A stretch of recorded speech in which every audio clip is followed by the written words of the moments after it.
Yuba-Sutter.Live's local government live streams are presented by Plumas Lake Self-Storage in Plumas Lake, where lifelong local residents are helping other residents keep things safe, providing indoor storage units, outdoor RV and vehicle parking,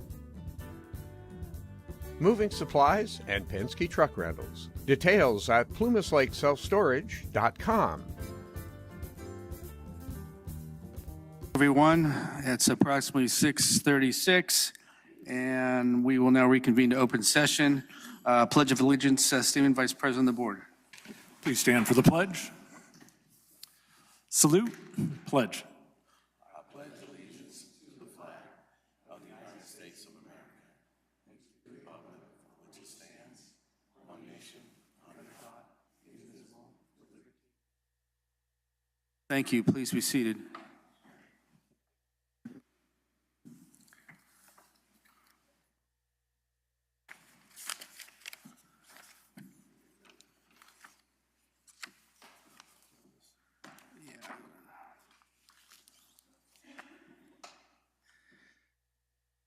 Announcements of action taken in closed session.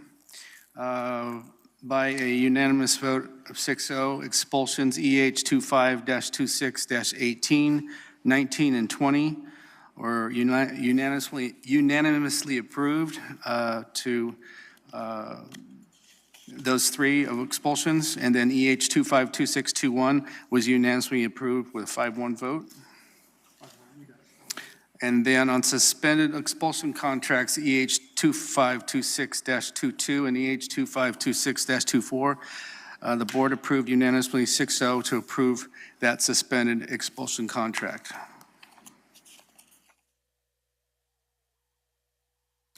I'll now turn the meeting over to Superintendent Jordan Reeves for the annual organization meeting of the board. All right, thank you, President Criddle. This is our annual organization meeting of the Board of Trustees where we elect our officers. The board took action at the November 18th, 2025 board meeting to hold the annual organizational meeting on December 9th, 2025 at 5:30. The law requires the board to elect a president, vice president, and clerk from its members. The procedures for the election of the board president, vice president, and clerk are as follows. First, I will open the floor for nominations. Nominations do not require a second. Nominations are not debatable. I will then ask for any additional nominations. Once all nominations have been heard, I will declare the nomination process closed.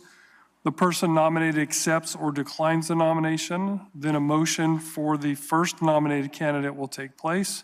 I will call the roll and votes will be recorded in the order they are received. The candidate must receive a majority of the members present to be elected. If no candidate receives a majority or if there is a tie, a second election will be held between the two candidates who receive the highest number of votes. All right, can I please have nominations for the election of president? I nominate Doug Criddle.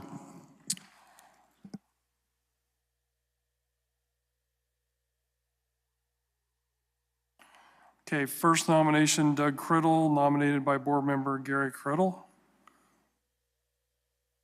Do I have any more nominations for election of president? All right, not seeing any, nominations are now closed. We will do a roll call vote, starting with Doug Criddle. Yes. Okay. Seth Steeman. Dr. Yang? Mr. Taylor? Yes.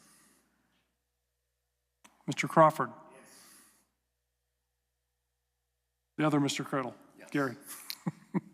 All right, it's unanimous. Doug Criddle, you will remain in your seat as president of our board for the 2026 year. Thank you for your confidence. Thank you. All right. Let's move on to the election of the vice president. Do I have first nomination? Seth Steeman.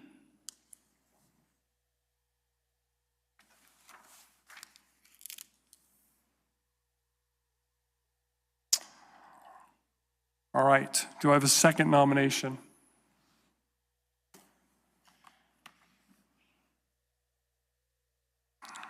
All right, not seeing any. Nominations are now closed. Roll call vote, starting with Board President Criddle.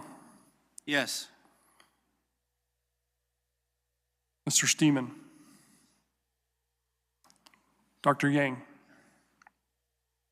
Mr. Taylor. Yes. Mr. Crawford. Yes. Mr. Gary Criddle. Yes. Okay. Congratulations, Mr. Steeman. You will remain Vice President of our school board. Next, we're going to move to the election of the clerk. Do I have any nominations? Dr. Yang.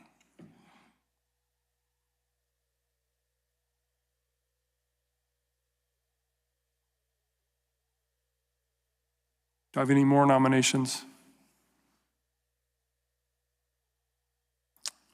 All right, not seeing any. Nominations are now closed. Roll call vote, starting with President Criddle. Yes. Mr. Steeman? Dr. Yang? Mr. Taylor? Yes.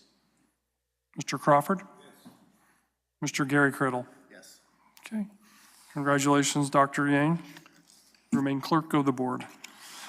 All right, we're going to move to the next item, 5.5, with regarding to time, date, and place of our regularly scheduled board meetings. Meetings are scheduled for the second and fourth Tuesdays of each month, beginning at 5:30, and are held at the district office board room. Do I have a motion to approve the dates, times, and place of the meetings? Motion approved. I have a first from Mr. Crawford. Do I have a second? Okay. Dr. Yang? All in favor? Aye. Anybody opposed? Okay. 6-0.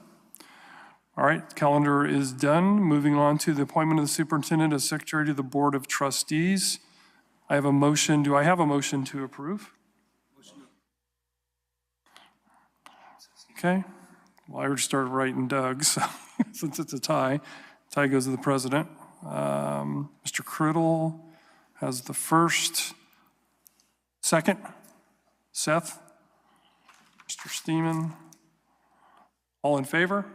Aye. Okay. Anybody opposed? 6-0 passes. The last one is to authorize superintendent designees to sign warrants, contracts, and other documents. Resolution 2025-26-13, delegation of governing board authorizes the superintendent and the following designees: Dr. Simon, Jennifer Passalia, Cindy Helms, and Brian Horn. Do I have a motion to approve? Motion to approve. Okay. First from Gary Criddle. Do I have a second? Second. Okay. Second, Frank Crawford.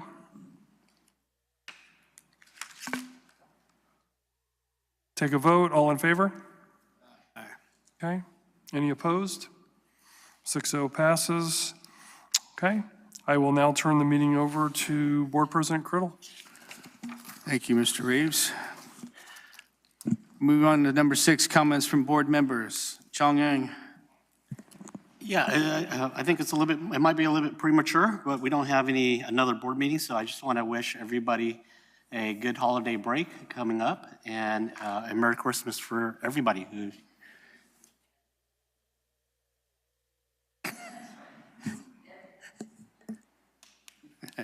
Thank you, Mr. Oliver Taylor. Seth Steeman. I would just like to wish everybody a very Merry Christmas and hope everybody enjoys their time with their friends and family. Thank you. Thank you. Mr. Gary Criddle. Mr. Crawford. What they said, Merry Christmas, everyone, and a Happy New Year. Thank you. Now comments from school site representatives. We have Lyndhurst High School here tonight. Oh, all right.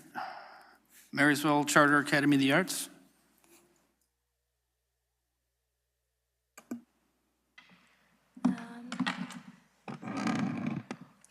Hi, my name is Natalie Roberts. I'm a senior this year at Charter, as well as our activities director for leadership.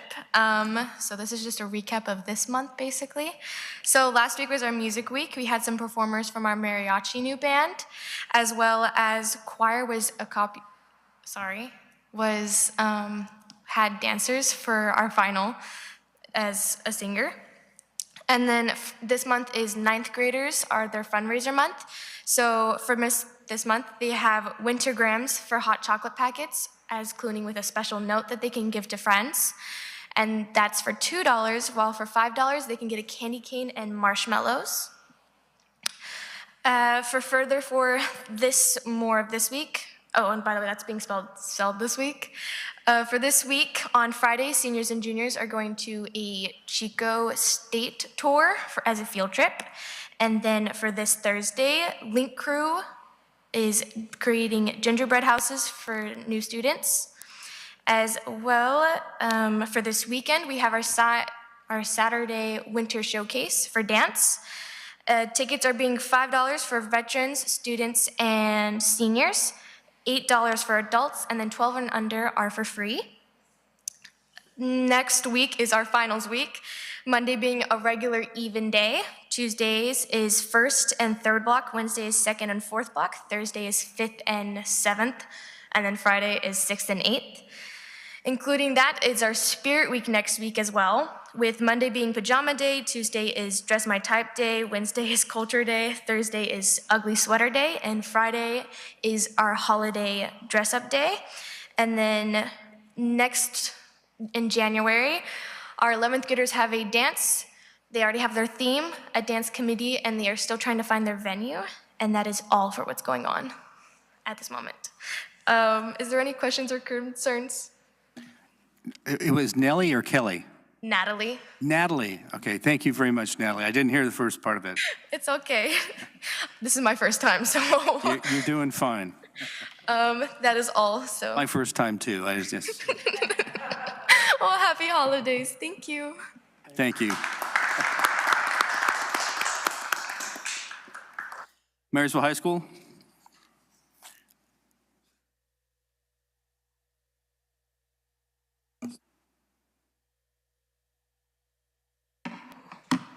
Good evening, board members. My name is Joseph Emiliano Charles. I'm the ASB president at Marysville High School.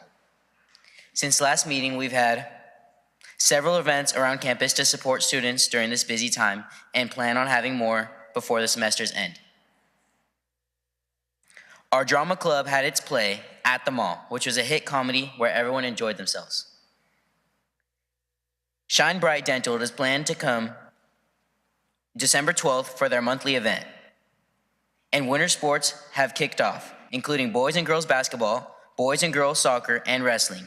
Major wins over Yuba City coming from both girls basketball and wrestling. Boys varsity basketball, Les Schwab tournament is set for Thursday through Saturday. With finals coming up, we've made several activities to de-stress and prepare everyone for what's to come. We've made specialized snow globes around campus with each student's name and a giant snow globe pop-up photo booth. That same day, we had cider and a cocoa giveaway as a bring your own mug day. So students would bring their own cup or mug and they would get it filled up with apple cider or hot cocoa. This week, we've been preparing for Cocoa and Cram, which on Thursday is where students will study in the cafeteria and then we'll bring hot cocoa to them. Our activities come to a close with our second annual winter cool down. This Friday, we will be on a special event schedule where students all sign up for an SEL activity to reduce stress before finals. As our semester comes to an end, seniors have already ordered their caps and gowns as they start to look ahead towards the future. Overall, as the semester comes to an end, we've made shifts to keep a calm environment around campus and looking forward to the new year. And Merry Christmas and Happy Holidays to everyone. Thank you. Thank you, Joseph. North and South Lyndhurst, are they in here tonight? Or no? Okay. That concludes that group here. Next, opportunity for employee organizations, Miss Angela Stiegel, Marysville Unified Teachers Association.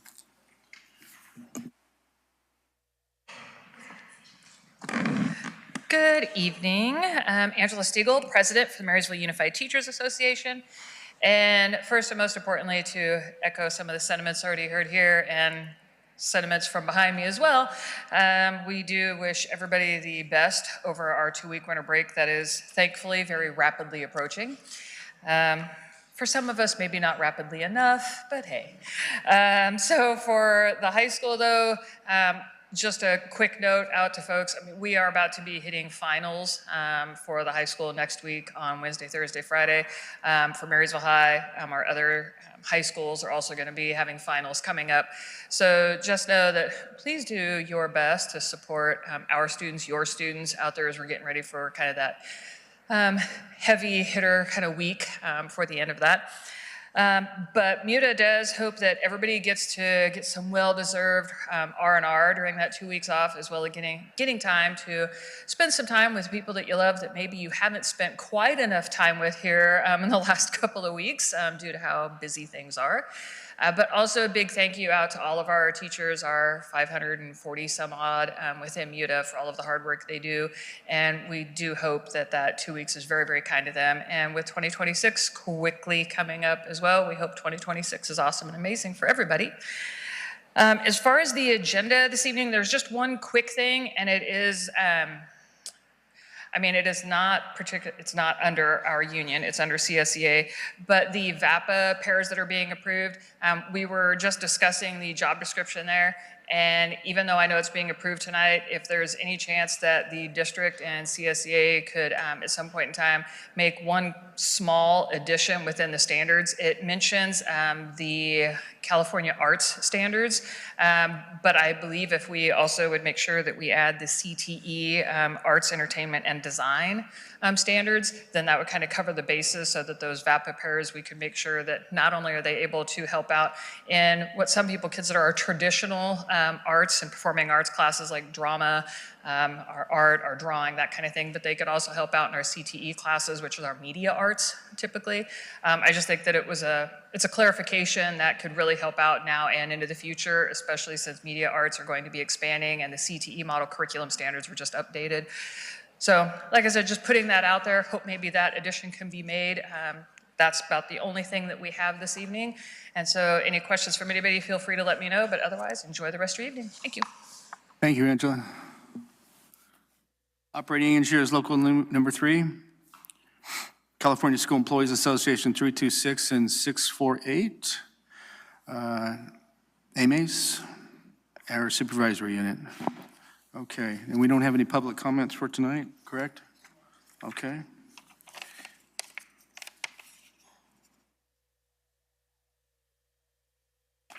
So if no cards, do we have any public comments from the audience?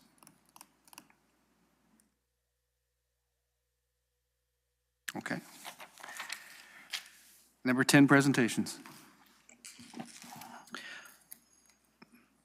Mr. Bob Eckhart.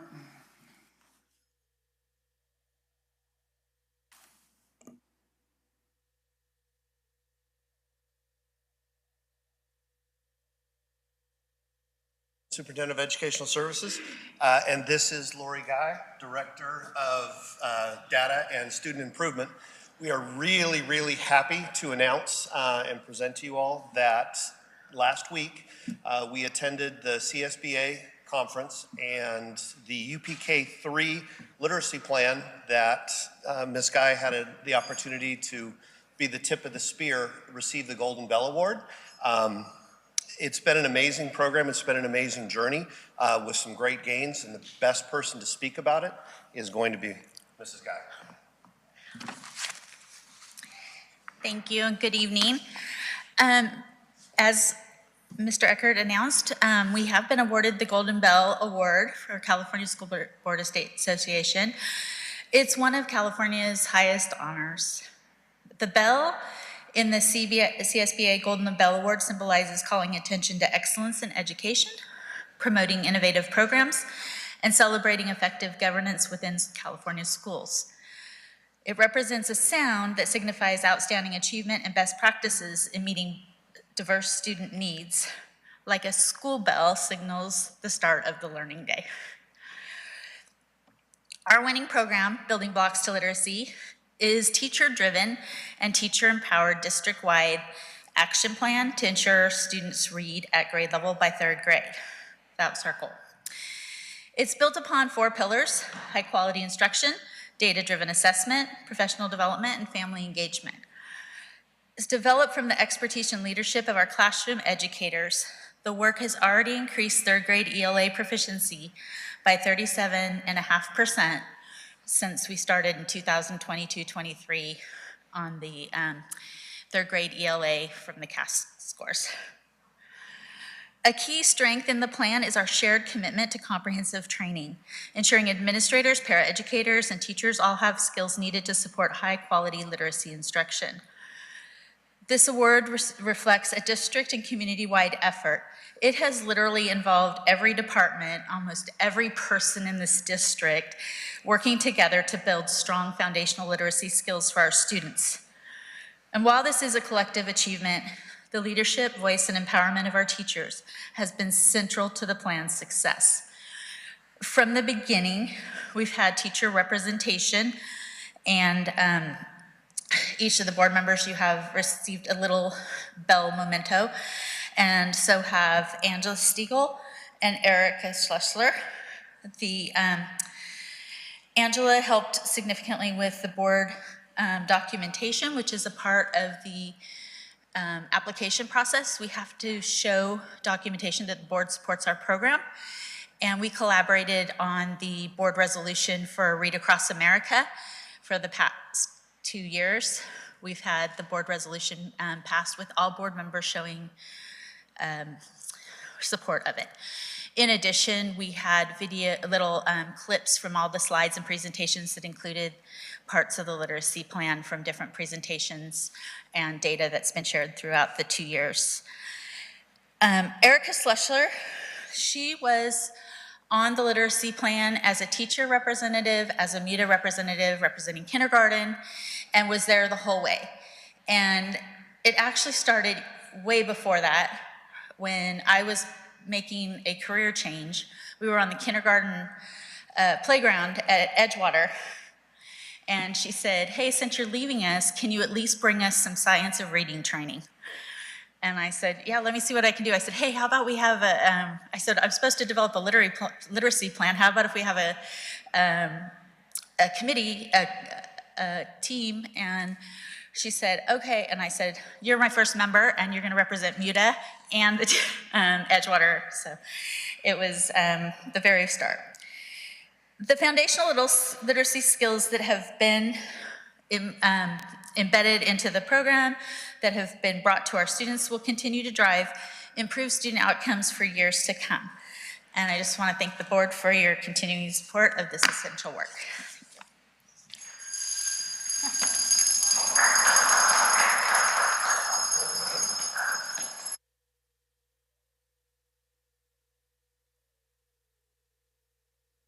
Thank you, ladies. Very impressive.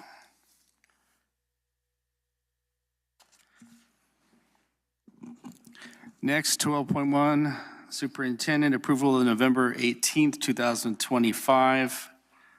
Regular board, actually, I skipped superintendent updates, Mr. Jordan Reeves. I can't do that. Number 11, superintendent updates, Mr. Jordan Reeves. All right, I'll make it quick. Over the Thanksgiving break, we had a 2-day intersession with our ELOP, and it was held at both Kynoch and Ella elementary schools for kindergarten through 6. I don't think we had any 6th graders who went, though, but it was open to them, so it was 5th. But nonetheless, I had the opportunity to go out to Ella and walk it with London and see all the amazing things that are going on. We had 231 students between the two sites, which is up from 207 the previous year.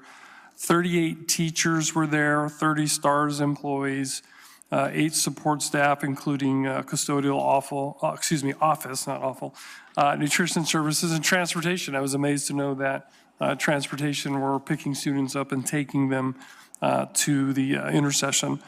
Just really amazing to see. Our next intercession is going to be February 17th through the 20th, which will run 4 days. The theme will be Go for the Gold, and apparently, well, it's going to focus on health and fitness, but real Olympians are going to show up, is what it sounds like. Do we know which Olympians, or is this kind of wait and see? Oh, okay, all right. Well, I did not see that, so I'll certainly have to take a look at that. So all in all, it's a great opportunity for students, and obviously thankful to the staff who willingly, are giving up a lot of their time to do that. So it's a big thing. It's a great thing. We also have a 2-minute, very quick video that I want to show the board and people that are here in the audience. So if we can start that. This November, 231 students enrolled with us for a powerful expanded learning intersession. Everyday heroes serving our community. Hosted at Ella and Kynoch, students spent their break connecting, learning, discovering, and having a whole lot of fun. Okay, this is the best day ever! Intersession provides a full 9-hour day of enriched learning. A unique environment where students build new skills, recover any learning loss, and explore their interests. And now, participation also supports attendance recovery towards Site ADA, allowing more students to recover learning loss due to absences. Throughout the week, our guest speakers, Bi-County Ambulance, Yuba County Sheriff's Department, Marysville Police Department, and the Olivehurst Fire Department stopped by, and students met real-life heroes who serve and protect our community every day. From emergency vehicles to safety demonstrations, students asked questions, tried equipment, and learned that heroes are all around us. Learning came alive through creativity, problem-solving, and collaboration, helping students make memories and new friendships. Students enjoyed 3 meals daily, proudly prepared by our dedicated nutrition services team, because hungry kids can't learn at their best. Reliable bus transportation supported equity by ensuring every student could attend. Huge thanks to our transportation department for keeping us moving safely and on time. We also put books directly in students' hands. Thanks to our partnership with Scholastic, each student was able to take home new reading materials, building stronger literacy skills and a love of reading beyond the school walls. This intersession was more than a break. It was a place for growth, joy, friendships, and discovery. A place where students felt safe, supported, and celebrated. To every department, every partner, and every staff member who helped bring November Intersession to life, thank you. Your commitment, collaboration, and heart ensure these programs run smoothly and make a meaningful impact for our students and families. Here's to everyday heroes, the ones in uniform, the ones in classrooms, and the ones growing up right here in our schools. MJUSD Expanded Learning, empowering students to explore, learn, and shine through enrichment, academics, and experiences that spark creativity and build a love of lifelong learning. All right, thank you. Good job, Plum. Yeah. Lastly, I just want to wish everybody happy holidays and happy new year, and hopefully a restful, safe couple weeks. I know we still have a couple more days before we come back in January, but Merry Christmas, everyone. Thank you, Superintendent Reeves. Moving on to 12.1, approval of the November 18, 2025 regular board meeting minutes. Board, is there any noted corrections? If not, do I have a motion to approve? Motion from Seth Steinman and a second. Mr. Taylor. All in favor? Aye. Opposed? No. Motion carries. 12.2, approval of consent agenda items. We'll now approve the consent agenda items 14.1 through 16.4. Is there any item on the board that is there any item that the board would like to pull for further clarification at this time? If not, do I have a motion to approve the agenda? Motion to approve. Mr. Crawford has a motion on the floor. Do I have a second? Second, Mr. Steeman. All in favor? Aye. Any opposed? Motion carries 6-0. Moving to number 18, new business, educational services, Mr. Bob Eckert.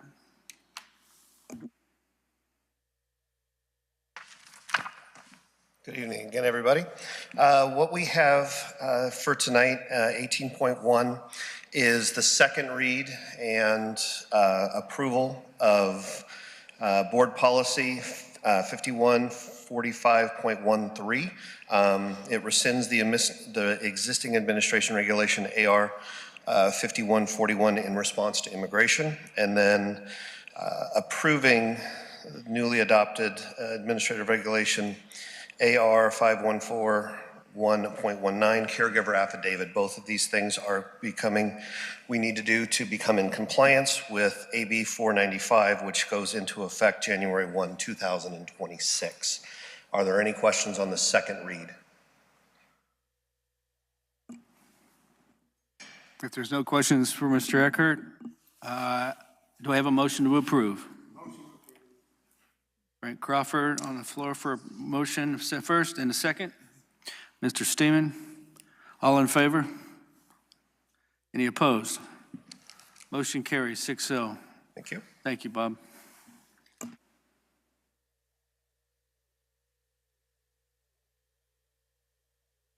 New business personnel, Dr. Gabe Simon. Good evening. First item is a recommendation to approve a contract amendment for the Assistant Superintendent of Business Services. This will extend the existing contract 2 years and will put all cabinet members in alignment as far as the duration of the contracts. The only change to the contract was adding the Association of California School Administrators membership, which is something that the district does for all members of the cabinet. Any questions? Board doesn't have any questions. Can we get a motion for approval? Motion from Mr. Steinman and a second. Mr. Gary Criddle on a second. All in favor? Aye. Any opposed? Motion carries. Gabe, you still have the floor. All right, I have before you the job description in collaboration with Classified Union CSCA Chapter 326 for Visual and Performing Arts Paraeducator. This is not somebody to run the classroom on their own. This is a paraeducator that will support our credentialed visual and performing arts teachers. Ms. Stiegel made a comment about adding career technical ed. Ms. Vetty and I, in our negotiations with the union, made a commitment to revisit this job description after the positions are hired within a couple weeks. After we begin to fill the positions, to meet with them within 2 weeks of that time, to revisit things like, do we need to expand and be more specific about what is inclusive in visual and performing arts?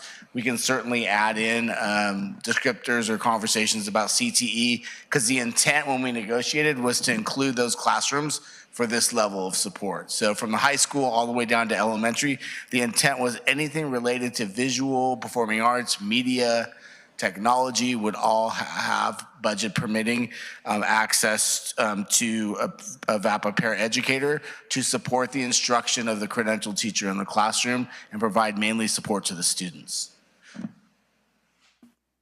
So we have the salary schedule, the job description, and the memorandum of understanding between us and the CSEA chapter for your consideration.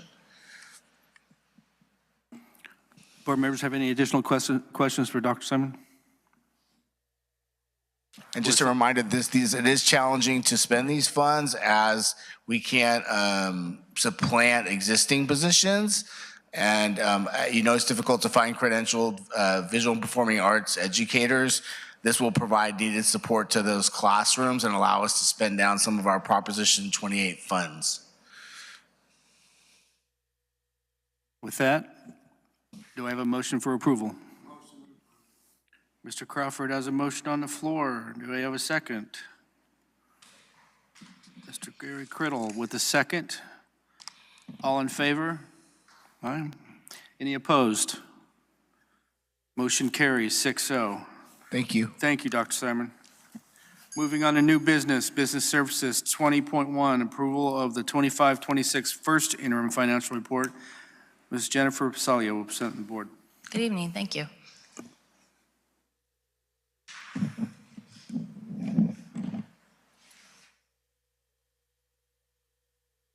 All right, good evening, President Criddle, fellow trustees, Superintendent Reeves, Cabinet, and our Marysville Joint Unified Community. It's my pleasure to stand before you tonight and present to you the first interim for the 25-26 fiscal year. Tonight, we're going to go over the budget cycle, as we do every time. We're going to go over the differences between adopted budget and first interim for unrestricted and the restricted side of general fund. We're going to talk about the general fund summary, look at multi-year projections, and then talk about next steps.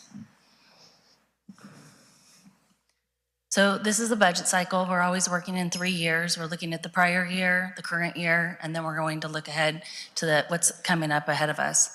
Right now, we're here in December. We're looking at the first interim for 25-26. This was the original budget was adopted in June before the state budget was enacted. So we'll talk about tonight changes that happened between adopted budget and first interim.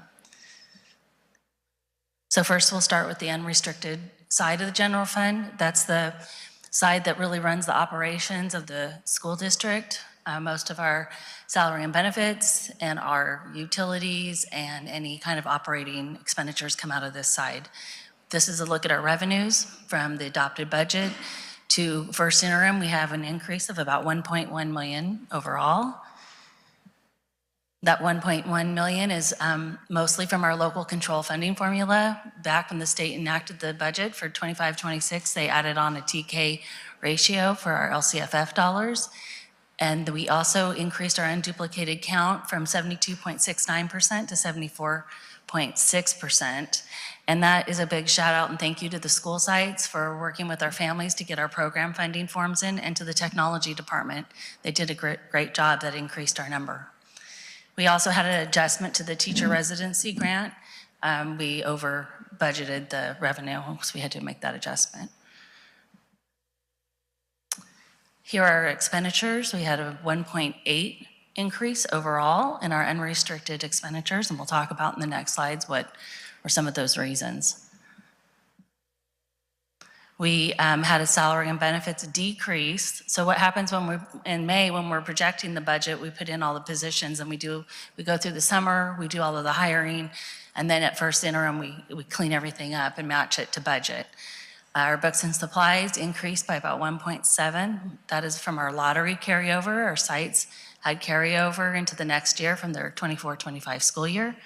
We had some capital improvements that we added to the budget, or moved things around with our bus, and some playground replacement.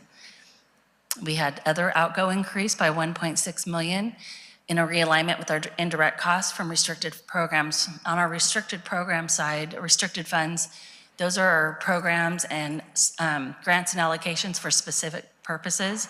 So we are able to charge those programs an indirect fee that will help pay for running those programs, and then that offsets the expenditures in the unrestricted side. And then we had an increase to our extensive needs contribution of a 2.5 million, mostly due to contracts for student services such as speech and health. So now we're going to take a look at the restricted general fund. Overall, in our revenues, we had a $12.8 million increase. You can see there in all of our revenues, we had a substantial amount. That's typically due to carryover from the prior year. So in federal revenue of $4 million, we had carryover in all of our title funds. We had other state revenue of $5.5 million when the carryover in all of our title funds. We had block grant that was removed the year prior. And then we had other carryovers in other programs like the CTIG, K-12 Strong Workforce, and dual enrollment. In our local revenue, we had my glasses on, I can't see it. I think it says 0.8 million carryover. And we had a new grant for Yuba Gardens, CEI grant. We then received those contributions of $2.5 million for our students with extensive needs.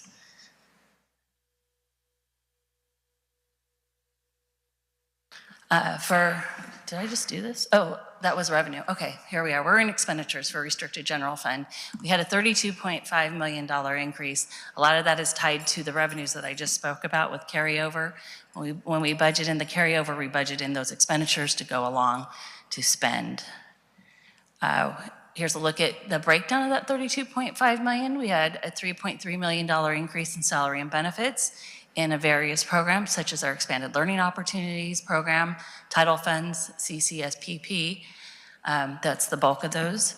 Our books and supplies increased by 16.9. We put our student support and PD grant in there because we know we have two big textbook adoptions coming up, math and ELA, and technology replacement. All those ESSER funds are gone, and we're coming to end of life in a lot of our technology. And then you can see the list there, CCSPP, ELOP, Title I, those all had grant carryover from the 24-25 school year. We also had carryover in our operating expenditures. A lot of that were those contracts I spoke about earlier for student services such as speech. And then we had other various grants. We had some capital, we have a lot of capital outlay, $5.9 million in our Expanded Learning Opportunities Program. And then we have a $1.6 million increase to programs for those indirect costs I spoke about earlier. So we're going to summarize that general fund. We're going to bring the unrestricted and the restricted together so you can see what the combined amount is. You can see the total budgeted revenues minus the expenditures, then less any other estimated sources that we transfer out is a $33.4 million deficit. You add that to the beginning balance and it leaves us with a $55.3 million fund balance. So that $55.3 million fund balance is comprised of these categories here. In the unrestricted side, we have our revolving cash and our ending inventory and assignments, economic uncertainty, which is 3% of our general fund expenditures. That brings us to $36 million. We have approximately $19.3 million in our restricted, and that totals our $55.3 million. So those assignments of $28.7 million are made up of some one-time projects that we have funds set aside in the reserves. We have a little bit of money left over in an early intervention preschool grant, our supplemental and concentration dollars, that's our LCAP. It's tied to our LCAP, that's $1.6 million. We set aside our vacation liability at $1.6. We have future COP payments, lottery, and then our technology replacement we set aside.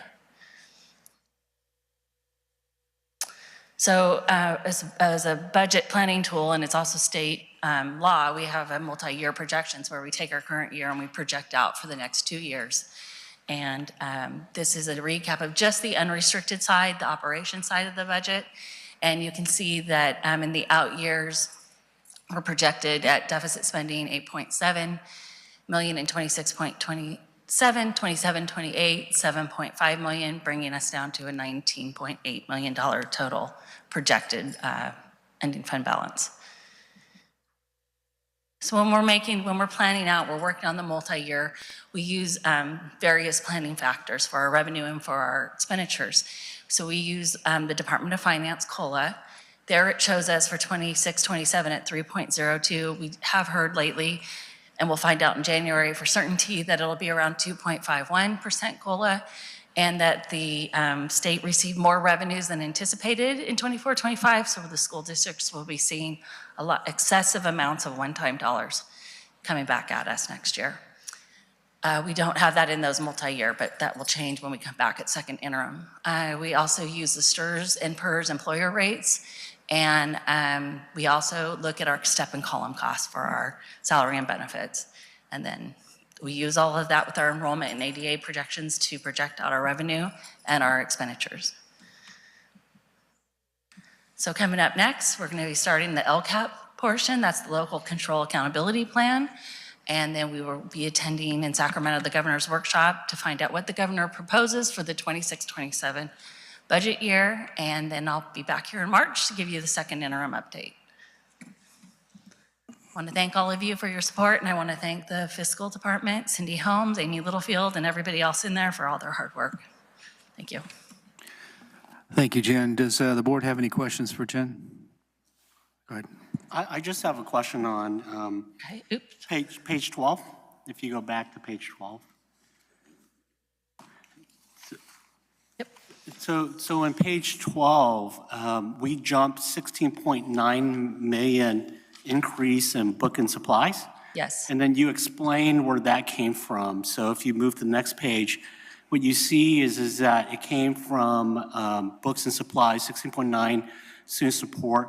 And so I'm looking at the actual interim report. In the interim report on page 13, it shows that it came from restricted and the restricted was 22.5 million. So I'm curious, why didn't we anticipate the $16.9 million increase in spend? It was in the restricted bucket, meaning that we knew that it was. We knew, because when we do the budget in May, we don't know what the carryover will be for 24-25, from 24-25 when we close the books. Books get closed in August. So we don't know how much we're anticipating we're gonna spend it all, or whatever we have budgeted, right, for 24-25. So when we're creating the 25-26 budget, we have to budget as if we don't have, that it's already been spent. So when we close the books, it falls down, right, to the fund balance. Then we close the books, we get your approval on our unaudited actuals, and then we budget it back in so that we can continue spending it. It's an accounting practice. Sometimes we know it's a multi-year grant that we know we have several years to spend, but you can't budget something that you don't really know how you're gonna spend it yet. We do it with salary and benefits because we know we have positions in there, and then 2.9 of that was a new grant, student support and PD grant that was given to us with this enacted budget. We didn't know about that. But it's not shown. So originally when I looked at it, I thought it was carryover from those grant being booked on the first year. But if you look at page 13 of the interim report, yes, and you look at the 26-27 projection and 27-28 projection, what you see is on the restricted for books and supplies, it's not that 22 million, it's 7.7 for 26-27 and 7.7. So does that just means that all those grant got pushed into 1 year versus spread across both years? And the reason why I ask is because when I'm looking at the final combined fund balance, 25 out of our expenditure of 211,000, right? That number would be deceptive if that 22 million is all put into the 25-26 year. Correct, because we budgeted it's called like above the line because we anticipate on spending it, and then when we don't, then you'll see the second interim, the multi-year projections will look a little different. Okay. Could look a little differently, and then definitely an adopted budget. You know, it continually changes depending on activity. Okay, so on the next budget, which is in May, I think. March, March, right? That means that we should have an idea of pushing some of that 16.9 million into the next. We could if we know what we're going to spend it on. Depending on what we spend on it. I'm assuming that we aren't going to spend all 16.9 million. Most likely because we want to set it aside for the textbook adoption, and we know that's not going to take place, right? By the time, for both of those adoptions won't take place by the end of the year. So we know we'll have some. Okay. We could leave it down in fund balance. We could do that too. It's kind of an accounting. You could either have it in your fund balance or you can have it budgeted where you know you're going to spend it. Okay. Yeah. Any other questions for Ms. Basoglio? This is an actionable item. So we're approving the 25-26 first interim financial report. Do I have a motion to approve? Motion approved. From Mr. Crawford on the floor. Do I have a second? Second, Steeman. All in favor? Any opposed? Motion carries. At this time, we'd like to thank everyone. Our next regular scheduled board meeting is January 20th, 2026. This meeting is now adjourned.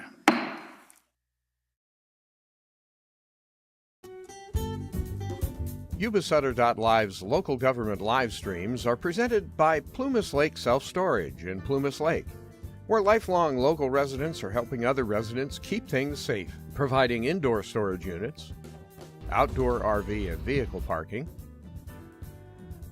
moving supplies, and Penske truck rentals. Details at plumaslakeselfstorage.com.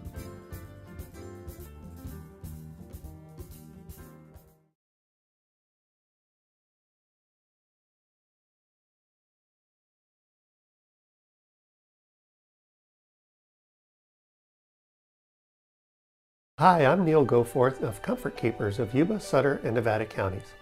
Caring for elders or even yourself has challenges. Comfort Keepers of Yuba-Sutter and Nevada counties can help you address today's issues and plan for tomorrow with in-home and specialized care for you or your family members. Call us at 530-749-8800. Comfort Keepers of Yuba-Sutter and Nevada counties.